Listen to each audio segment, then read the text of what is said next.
Realism. Realism is often associated with subjects such as mathematics, science, or technology. Realism is based off of provable facts. These are things that are permanent or concrete. Realism is also based off of the observable.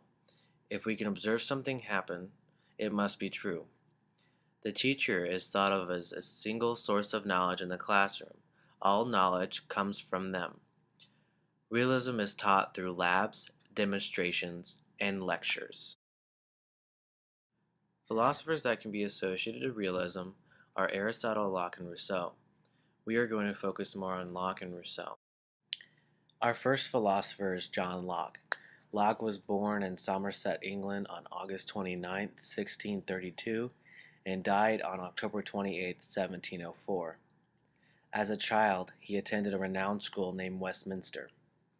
Locke later went on to study by way of scholarship at Oxford University. There, John Locke received his bachelor's and his master's degree. While at Oxford, he taught rhetoric and Greek. Later on, Locke studied and earned his bachelor's in medicine.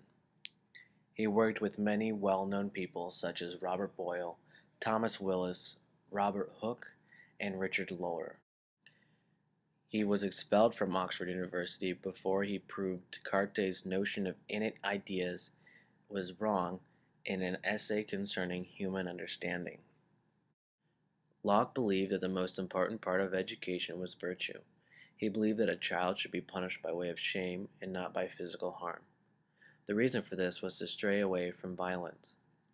Locke did not believe in rewarding a student, but he did believe in intrinsic motivation. He also pushed for teaching children respect for their parents.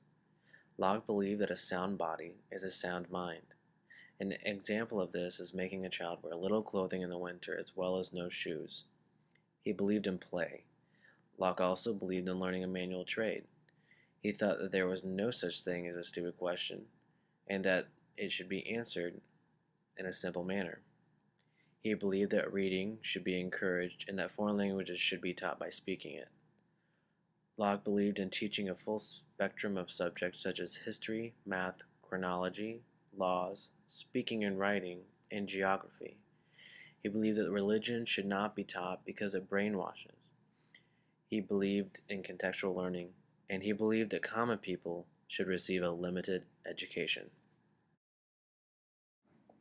Another important philosopher who believed in practical realism was Jean-Jacques Rousseau.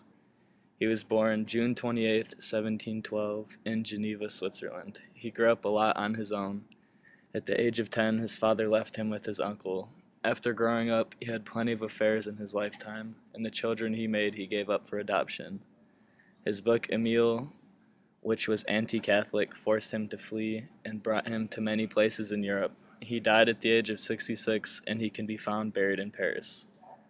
Rousseau's ethics, or his axiology, was that he believed man was born good and that society, if anything, turned him evil. He believed that freedom gave happiness. He believed it to be moral. Children should first be instructed in their rights, not their duties. He believed the first duty is to yourself, not to others.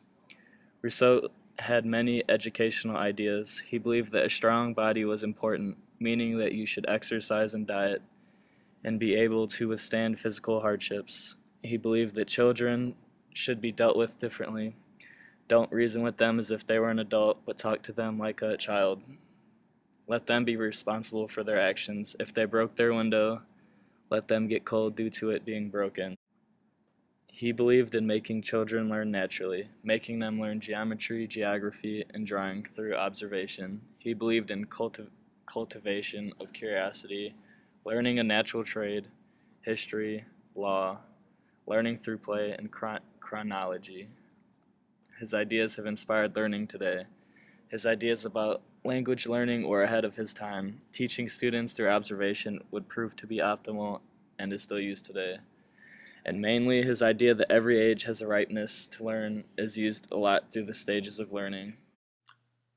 There are a lot of different ways a teacher could apply realism in a classroom setting. Since the educational philosophy has to do with using our senses for learning, I think hands-on activities would be the ideal application for this philosophy. Some classroom activities that could be used that involve the senses could be labs, group games, and other hands-on activities that the teachers could